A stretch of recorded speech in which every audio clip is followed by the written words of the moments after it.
All right, all right. Hello, everyone, and now welcome to a 1v1 matchup here on Concealed Hill, and the micro-sized patch strikes again, thereby breaking my overlay. Anyways, Happy spawning as the blue undead player on the bottom left-hand side of the map, going up against Infi spawning as the yellow orc on the top right.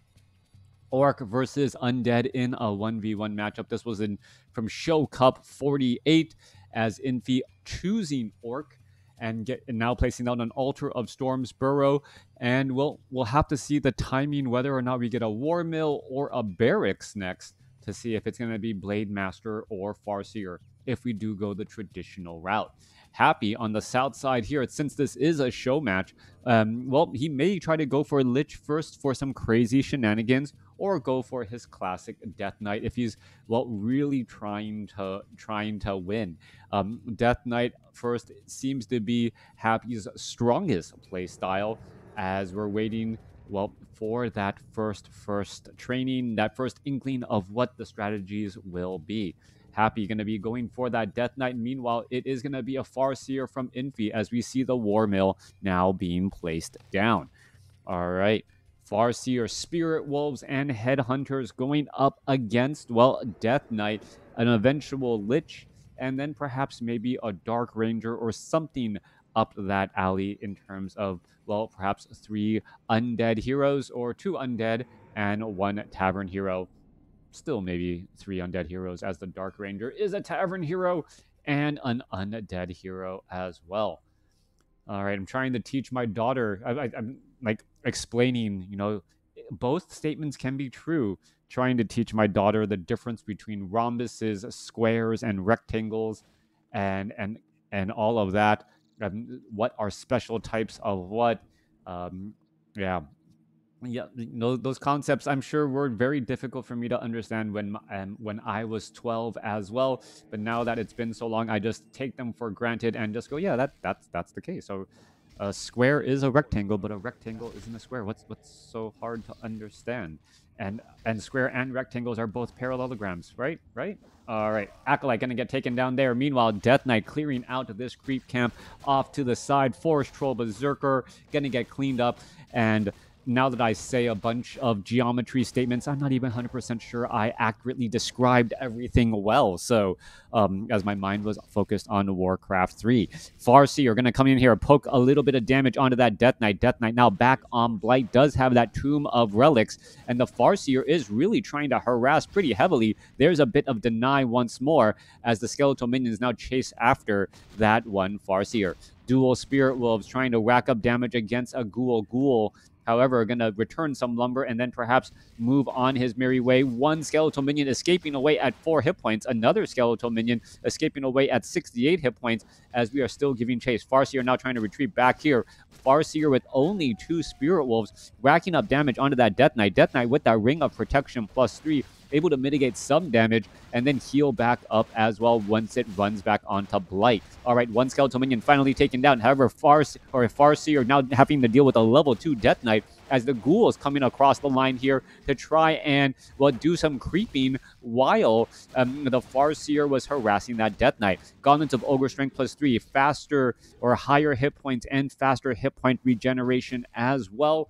Don't ask me for the specific numbers. I just know it works out. I don't know, is it like each point of strength you recover an additional hit point over 60 seconds? It might be somewhere in that ballpark or range, as a Death Coil now going down onto that Ghoul there. Death Knight now making its rounds back again. Units trying to retreat back. That is actually something I do want to check, so maybe, I don't know, have a little stopwatch and play with and see how much damage is recovered on a Death Knight. Coming back across here, Death Knight now making his rounds back off to the north. Farseer looking to retreat back as well, as we should be looking at a decent number of units being trained back at home. What is this? This was a War Mill into a dual Bestiary. We are not going into Headhunters at all, as I was originally expecting. And, Happy might suspect that something is a miss. Now, normally undead players would start to deal with 1 or 2 headhunters, or at least 3 to 4 headhunters by now. The fact that he sees no headhunters at all from the Farseer, and that the Farseer is not creeping, may hint to Happy that there is no other units out here onto the battlefield. Infi does have some experience, but not very much. Home of Agility +2 could still be useful, as we're looking at a Death Coil saving right there. All right, Farseer is going to try to rack up any more damage there, and, well, little more damage. Tome of Agility, who's going to pick it up, as we're looking at the Farseer still sitting at 49 experience. 1 or 2 more shots. A beautiful Death Coil finding it again as the Death Knight gets to level 3. Picking up that Slippers of Agility. Tauren Chieftain now out here onto the battlefield. Perhaps going to try to bring in a Stomp. No Endurance Aura as of yet, as the Tauren Chieftain looks to back away. Lich now getting trained up. No Slaughterhouse that I can see. There's that Slaughterhouse. Tech to tier 3 should be following right behind, as a chain of skeletal minions now heads off to the north. 4 skeletal minions giving chase. Death Knight there as well. Are we going to be looking at the dual bestiaries? Yes, we are. And Infi is going mass Wind Riders here to try and perhaps just simply surprise his opponent. All right, 38 over 41. Do we see Crypt Fiends? No, we are going straight into Gargoyles. Happy, perhaps suspecting that something is amiss here, and now quickly going for Gargoyles, as the Wind Riders, well, need the potential threat of Wind Riders needs to be countered. Gargoyle flies across, quickly sees 1 wind or 2 Wind Riders here, and now, well, looking to retreat back. Farseer, Tauren Chieftain going to try and engage. There is a Rock Golem here. 2 Wind Riders currently in the air. Gargoyle could perhaps try and rack up some damage. However, piercing damage, 36 to 44, going to be quite a bit more, as the Lich with Frost Nova can come across and now do quite a bit of damage as well. Wind Riders looking to retreat back. Lich is there as well. Tauren Chieftain trying to catch up, as the one Gargoyle causing a bit of problems, as the units now look to retreat again. Tauren Chieftain now going after the Lich. Lich down to 231 hit points. Death Coil could be inbound here, as the Death Knight does perhaps need to try and save, as damage is still getting added onto those units. Additional Wind Riders are still being added. No, we're transitioning into Ensnare now. 41 over 51 supply, and teching to tier 3. All right, so Infi teching the tier 3 here, may try to go for Envenom Spears, but this is all still rather speculation and quite a bit dangerous. The Wind Riders are very, very weak in terms of overall hit points, with only 570. Farseer gets up to level 2. Toma of Strength going to get picked up by that Farseer as well, as we are now getting in some Troll Bat Riders as well. Units, a Raider now trying to pull some of those units back here. Going to go ahead and engage against the 4 Straw High Priest. There's an Inner Fire. Quite nice bit of burst damage. Don't want to give Inner Fire to anyone else. Level 2 now on the Tauren Chieftain. Meanwhile, Undead down to the south side here. 3 Gargoyles, 1 Obsidian Statue, looking to clear out the remainder of this creep camp as well. Back off to the north. Well, Wind Riders looking to poke down this Red Drake. Red Drake will get taken out easily. Tome of Intelligence +2, coupled with, what is that item? I can't quite tell. Belt of Giant Strength. Tauren Chieftain now at 1,000 hit points already, and for some reason isn't healing up that much. Farseer, however, using a Potion of Rejuvenation, and will be getting back up, or getting back up to a decent amount of mana. All right, do we have the tech to tier 3 done? We do not. Rock Golem will get finished off here. Farseer gonna get that final shot off there, as the Tauren Chieftain picks up a Scroll of the Beast. Not the consumable item he was looking for, but there's still a short window of opportunity where it is going to be very useful before those Destroyer upgrade is done. Troll Bat Riders, there's that Scroll of the Beast. 1 Gargoyle gonna get taken down. Tauren Chieftain could have tried to land a stomp there, decides not to.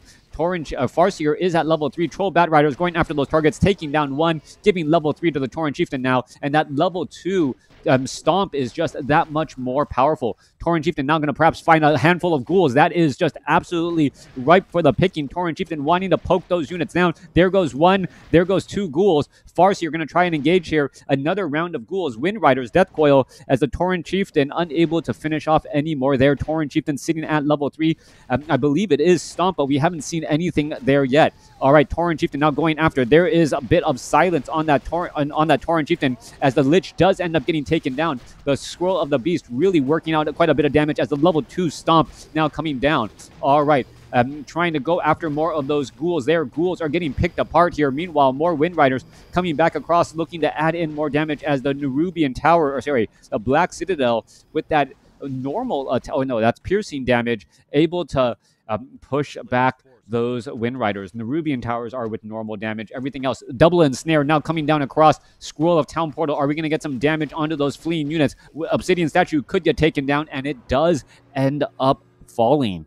Lich falls at level 1. Obsidian Statue lost. A Dark Ranger with no experience on the board as the army is going to try and engage here. Wind Riders, I believe they do in fact have Envenom Spears. You can see that damage over time ticking away as the Wind Riders, have a short opportunity to just try and clear out some of these other creep camps and perhaps give level 4 to both the Farseer and that Tauren Chieftain.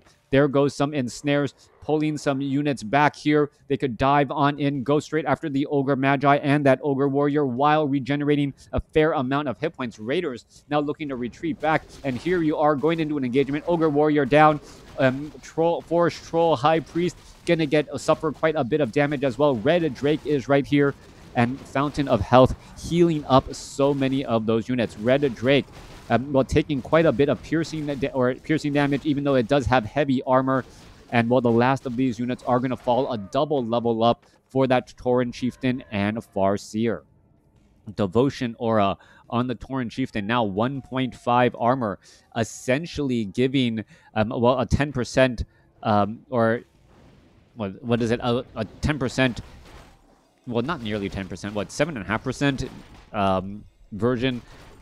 Not going to try and do the math on what 1.5 armor is, at least not right now. 9% more effective hit points, maybe, perhaps, not quite sure. Mud Golem going to fall here and picking up another Manual of Health. If the Tauren Chieftain can get to level 5, that level 3 stomp lasts so long, coupled with its size, coupled with the fact that the Wind Riders, and that damage over time, that damage can really, really pile up extremely quickly. Undead, however, Happy, already unsummoning his Altar of Darkness. This is well before the gold mines are going to mine out. So Happy is perhaps going into an all-in situation already, which is actually a bit unheard of. Infi may not be ready for this type of all-in coming in from his opponent, as we are looking at supply counts 60 over 71 compared to 50 over 50. Economic advantage slight for Happy, as Happy is sitting in no upkeep. He may be able to buy perhaps some more useful items as well, as they are now marching on out across the battlefield. All right, Gauntlets of Ogre Strength +3 going to be given to that Farseer, perhaps no. Given to the Tauren Chieftain, who is now sitting at 1,300 hit points. And how do you deal with Death Coil Frost Nova from your opponent? Just have a strength-based hero north of 1,300 hit points, and you don't really have to worry. Well, even then, you have to worry and carry 2 potions of invulnerability just in case. Tauren Chieftain with 415 mana going to get ready to engage. Triple Destroyers are here, putting pressure. Wind Riders perhaps going to try and engage as well. No, Wind Riders are not engaging as of yet. Supply count 50 over 50. Still triple Wind Riders, as we could be looking at some ensnares and some damage. One very low hit point Bestiary not yet taken down. There is a giant stomp across multiple units. Potion of Lesser Invulnerability used there. There's one Destroyer. That's going to get taken down. More Dark Ranger damage down to 50. Oh, nope, down to alive as the Scroll of Town, or the Death Coil, finds its target. More damage racked up, and Infi walking away with the win, going into tier 3 for those Envenom Spears on those Wind Riders, racking up quite a bit of damage. Happy also losing control of his ghouls temporarily, and I really thought that Happy would have perhaps lost 1, maybe even perhaps 2 more additional ghouls, but Happy able to micro his way out of that particular situation. In the end, though, the race to level 5 on the Tauren Chieftain was the defining factor.